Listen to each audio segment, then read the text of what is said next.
Rwa Innovation Hub iguhaye ikaze. Dukomeje kubashimira mwebwe abadukurikira buri munsi. Nimba uri mushyashya kuri uyu muyoboro mugari w'ikoranabuhanga, kanda subscribe, ukande like, ukande share, usangize abandi ubumenyi. Hanyuma tuzamukane munsi ya tekinoloji. Dukora cyane ku mashanyarazi, electromechanical, mechatronics, computer system, networking and IT muri rusange. Ibyo bintu byose tubivuga mu rurimi rw'Ikinyarwanda. Hanyuma dukomeze tuzamukane mu bumenyi ngiro. Murakaza neza muri iyi video y'uyu munsi. Abantu benshi batubajije ukuntu dushobora gukora ya power tools yawe twita grinder machine, uburyo ushobora kuyikoresha, uburyo ushobora kuyestara, ese ihuye n'ikibazo ubigenza ute. Uyu munsi rero nje kugira ngo tuze kubivuganaho buri wese bimwereka mu buryo burambuye. Iki gikoresho rero bamwe bakizi nka ponseze. Iyi ni marike ya Makita Just, ariko banza ukande subscribe aho hasi dukomezanye n'izindi video nyinshi cyane z'ubumenyi ngiro kandi mu buryo bwizewe.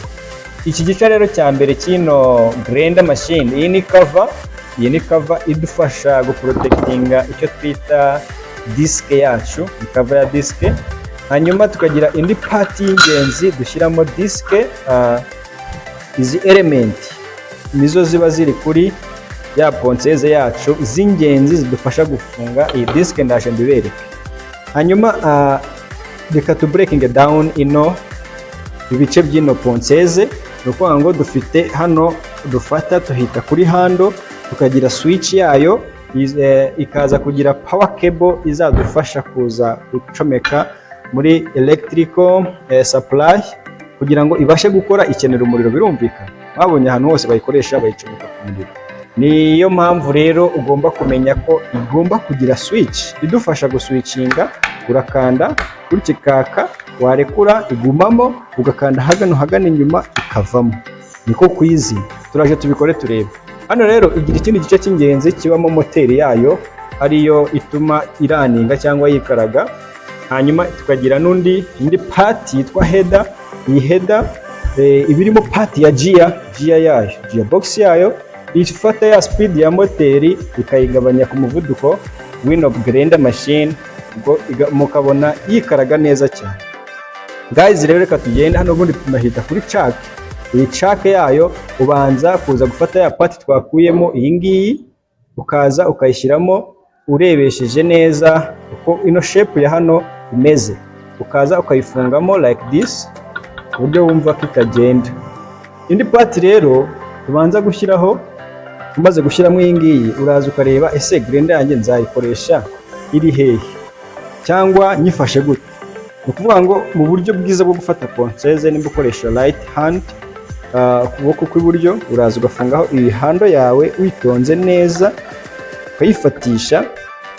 Umara kuyifatishamo ukayikomeza gutya, nkwawe uba warateruye ibyuma ushaka kuyifunga umuntu ntayifunge.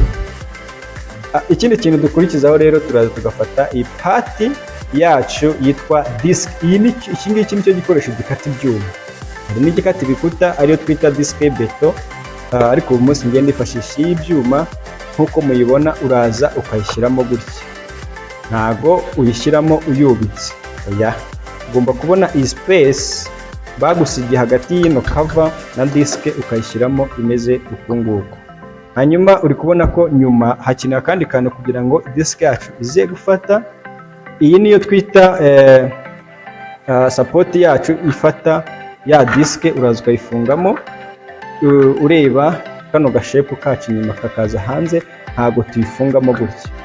Uri kubibona? Ni ukuvuga ngo ahangaha uraza ukayifungamo witonze like this. Nk'umutekinisiye umaze kudukurikira umaze kumenya ibintu byinshi cyane. Hanyuma rero reka tuze kuyatsa turebe uburyo ikora kugira ngo wizere neza ko ifunze. Uraza ugafata iyi handle, hano tugira part yitwa lock screw, uraza ukayikanda. Wamara kuyikanda ugafata ya disk ukayikaraga rimwe uburyo wumva itakigenda. Ukaza ugafata like this, hanyuma ugakaraga n'ukundi kuboko asigaye paka disike yawe ifashe. Yamara gufata uraza ugafata power cable ukayicomeka ahantu hari umuriro wawe. Guys, ukareba ko ya switch yawe itarimo, ibaye irimo byatangira yaka. Ukuvuga ngo ikindi kintu ugomba kumenya no gufata ponseze. Ukuboko kwawe k'ubumoso uraza ukagufatisha kuri handle, hanyuma iburyo ukagufatisha kuri switch. Muri kubibona uburyo tuyifashe. Uburyo dufashe switch yacu igomba gufatwa n'intoki eshatu zihera, igikumwe kikaza hano hejuru, nk'uko ukaza gutya. Then ukatsa ujyanamo imbere gutya, ya switch yawe ikamanuka ikongera ikazamuka. Uku niko watsa ya ponseze yawe. Guys, reka ducomeke turebe rero nimba biri bukore. Uraza ugacomeka ku muriro, warangiza ukaza ugafata ponseze yawe witonze, ukaza urabona ko ya ponseze yacu iri kwaka neza. Ukanga ugomba gufata ponseze yawe neza witonze. Ikindi kintu ngira ngo mberekeho uyu munsi, ponseze yawe hari igice cy'ingenzi igiye kukwereka gituma yaka. Unahita umenyeraho mu gihe ponseze yawe yanze kwaka uzabikemura. Hano tugira iyi pati ifite akantu kameze nk'akavisi, habamo ikintu twita sharubo mu gifaransa, hanyuma tukazita brushes mu cyongereza. Izi brushes zirashira. Reka nkwereke, dore ni uko ziba zimeze, ziragurwa. Hanyuma urabona ko twa brushes dushira, na hano hasi, hano hepfo ngira ngo muri kuhareba. Buri ponseze yose igira zino brushes ni ebyiri.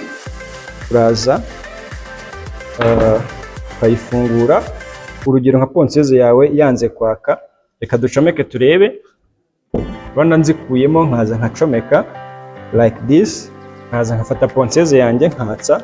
Urumva ko itari kwaka, urumva ko itaka.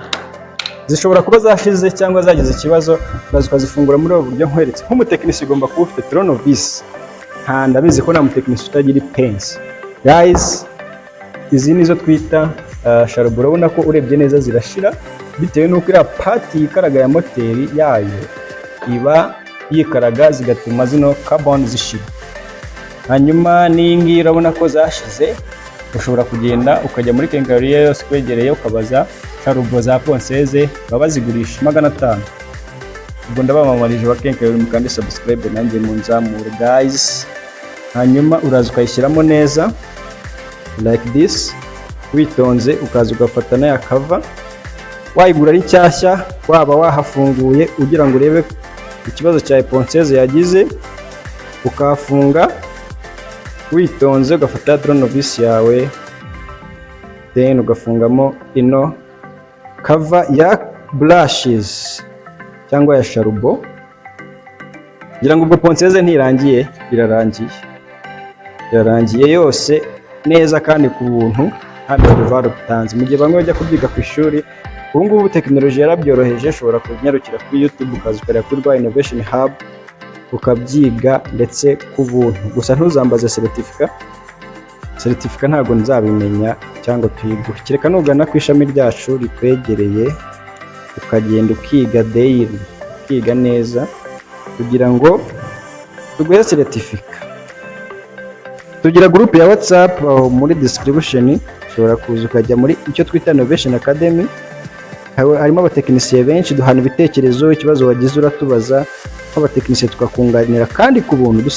Dusangizanya ubumenyi ku bintu bikoresho bya electronique, by'amashanyarazi, bya computer n'ibindi byinshi muri rusange.